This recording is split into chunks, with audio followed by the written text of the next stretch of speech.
வணக்கம். நாம தினமும் சாப்பிடுற உணவு அது வெறும் டேஸ்டுக்காக மட்டுமா? இல்ல. அது நம்ம உடம்புக்கு தேவையான எனர்ஜி, அப்புறம் நம்ம உடம்ப கட்டுறதுக்கு எல்லாத்துக்குமே அதுதான். இன்னைக்கு நாம உங்ககிட்ட இருக்கிற சில குறிப்புகள், அப்புறம் பாடப்பகுதி தகவல்களை வச்சு இந்த உணவு விஷயத்துக்குள்ள கொஞ்சம் ஆழமா இறங்கி பார்க்க போறோம். அதாவது உணவுல என்னென்ன சத்து இருக்கு, ஏன் சில டைம்ல கெட்டு போகுது, போதுமான சத்து கிடைக்கலன்னா என்ன பிரச்சனை வரும், நம்ம கிட்ட இருக்கிற உணவை எப்படி சேஃபா வச்சுக்கிறது, இது எல்லாத்தையும் அலசி ஆராயறது தான். அதான் இந்த உரையாடலோட நோக்கம். உங்க குறிப்புகள் இருக்கிற அந்த லேர்னிங் ஆப்ஜெக்டிவ்ஸ், முக்கியமான வார்த்தைகள், அதை தொட்டு பேசி சில கேள்வி பதில்களை யோசிக்கலாம். சரி, உள்ள போலாமா? நிச்சயமா, கண்டிப்பா. உணவுங்கிறது நம்ம உயிர் வாழ்றதுக்கு ரொம்ப அடிப்படை இல்லையா? எனர்ஜி, வளர்ச்சி, ஹெல்த் எல்லாத்துக்கும் அதுதான் ரொம்ப முக்கியம்.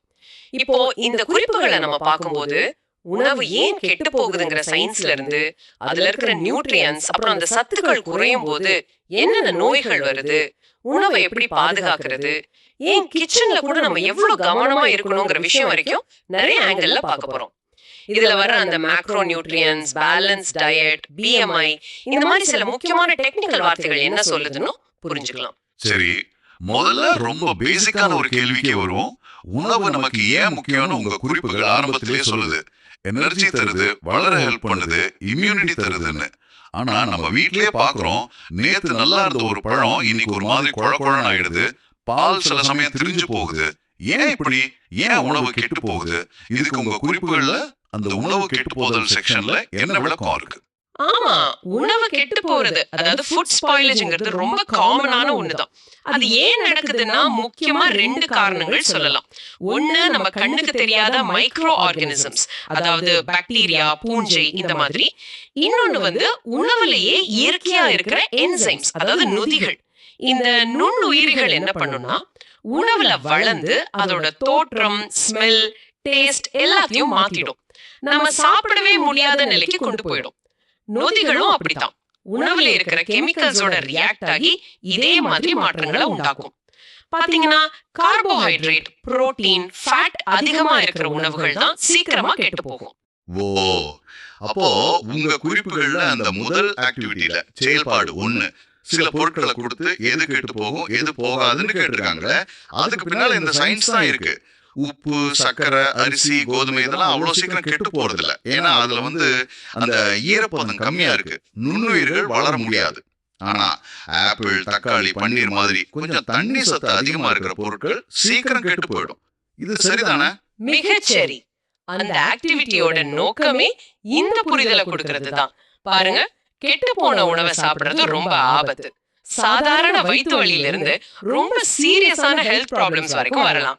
அதனால உணவோட கலர்லயோ, மணத்திலேயோ, தோற்றத்திலேயோ ஏதாச்சும் வித்தியாசம் தெரிஞ்சாலே அதை அவாய்ட் பண்றதுதான் நல்லது. சரி, உணவு கெட்டு போகாம இருக்கணும்னா அதுல அப்படி என்னதான் ஸ்பெஷலா இருக்கு? இங்கதான் அந்த ஊட்டச்சத்துக்கள், நியூட்ரியன்ஸ் பத்தின விஷயம் வருது. பேரூட்டச்சத்துக்கள், மேக்ரோ நியூட்ரியன்ஸ், அப்புறம் நுண்ணூட்டச்சத்துக்கள், மைக்ரோ நியூட்ரியன்ஸ் ரெண்டு வகையா பிரிச்சிருக்காங்களே உங்க குறிப்புகள்ல. அதுக்கு என்ன அர்த்தம்? ரொம்ப இம்பார்ட்டன்டான கேள்வி இது.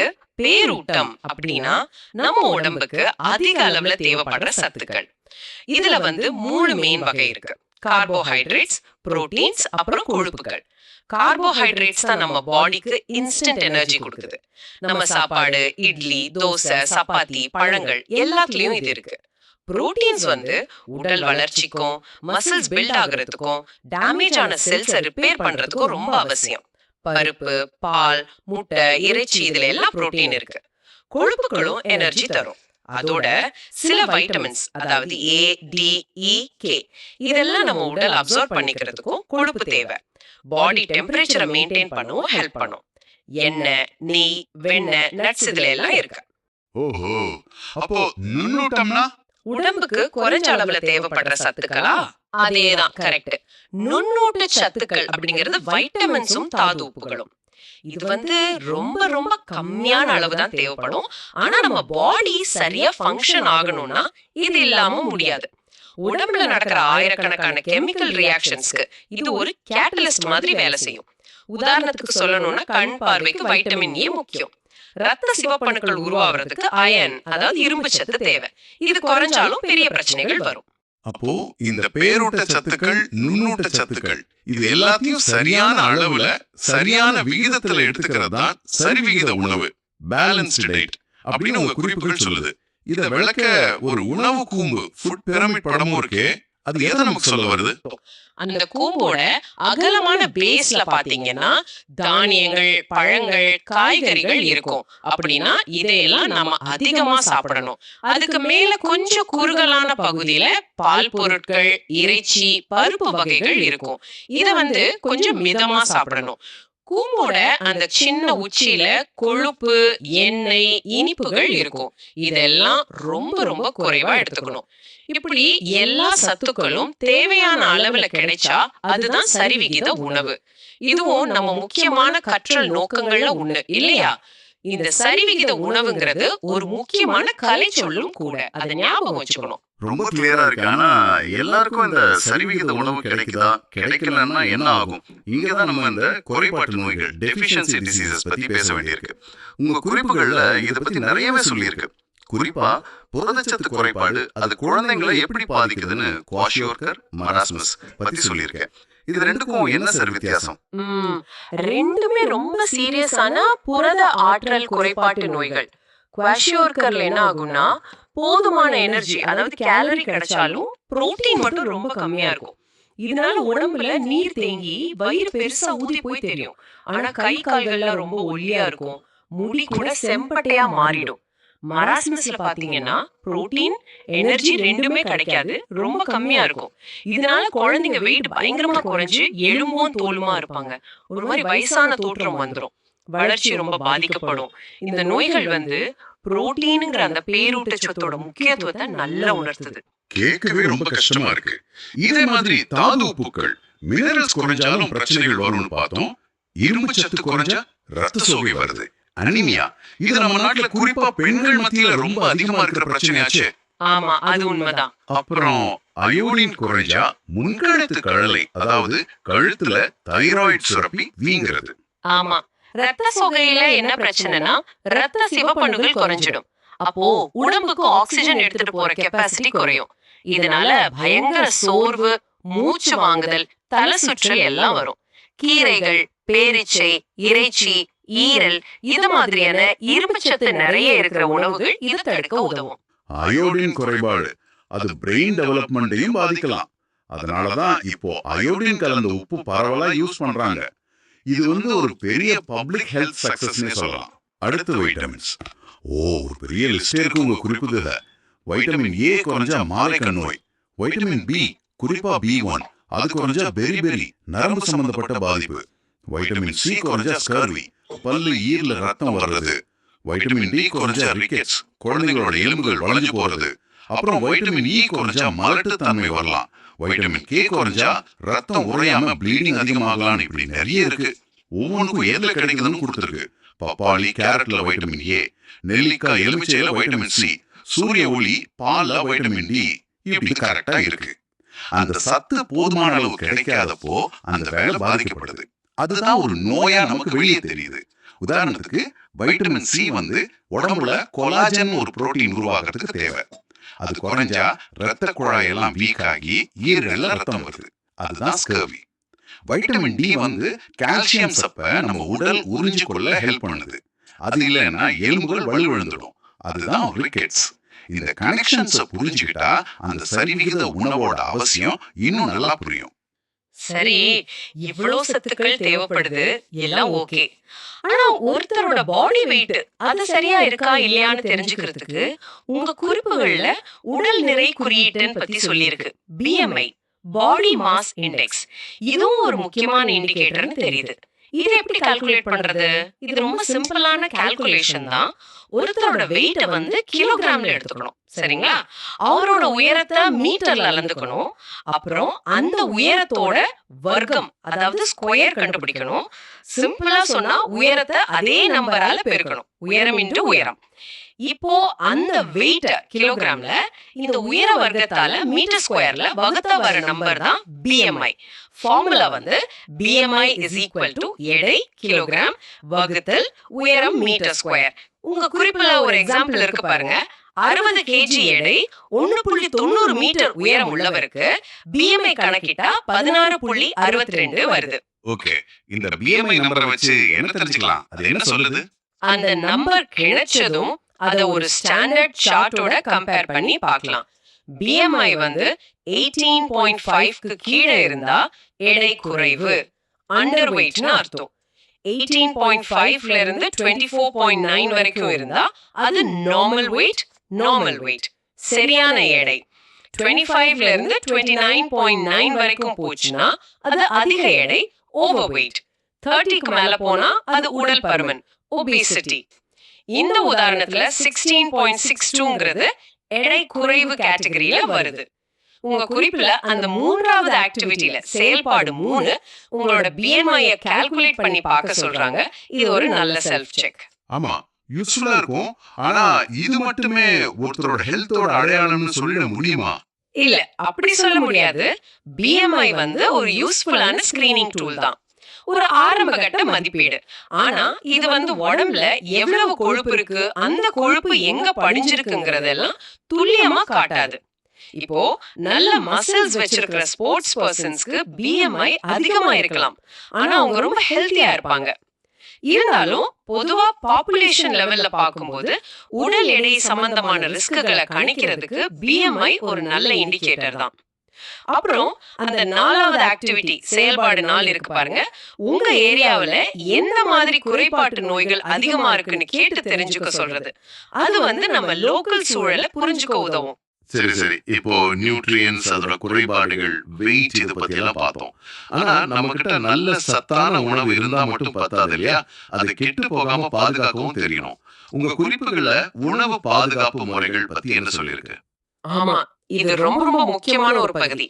உணவு வேஸ்ட் ஆகுறத தடுக்கிறதுக்கும் சில சீசன்ல கிடைக்கிற உணவை வருஷம் முழுக்க யூஸ் பண்றதுக்கும் இந்த முறைகள் ரொம்ப ஹெல்ப் பண்ணுது. பல ட்ரெடிஷனல் மாடர்ன் முறைகள் இருக்கு.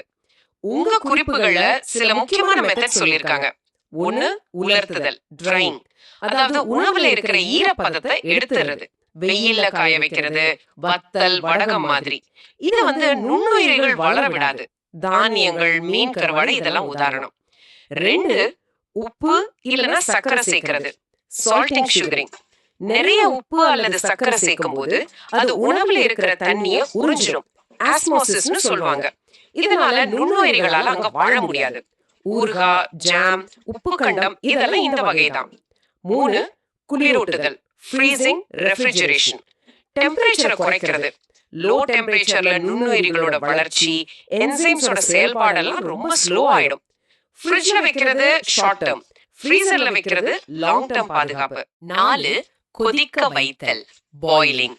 ஹை டெம்பரேச்சர்ல நுண்ணுயிரிகள் செத்துடும். பால காய்ச்சறது பெஸ்ட் எக்ஸாம்பிள். 5, புட்டியில் அடைத்தல், கேனிங். உணவை நல்லா ஹீட் பண்ணி காத்தே போகாத டப்பாக்கள்ல அடைச்சு வைக்கிறது. ஹீட்ல நுண்ணுயிரிகள் அழிஞ்சிடும், காத்து இல்லாததால புதுசா உருவாகாது. ஓ, எந்தெந்த உணவுக்கு எந்த முறை பெஸ்ட்னு ஒரு லிஸ்ட் இருக்கு. இப்ப புரியுது. ஒவ்வொரு முறைக்கு பின்னாலையும் ஒரு சயின்ஸ் இருக்கு. அல்டிமேட்டா அந்த மைக்ரோ ஆர்கானிசம்ஸை கண்ட்ரோல் பண்றதுதான் மேட்டர். சரி, உணவை பாதுகாக்கிற மாதிரி நம்ம சமையல் அறையையும் பாதுகாப்பா வச்சுக்கணுமே.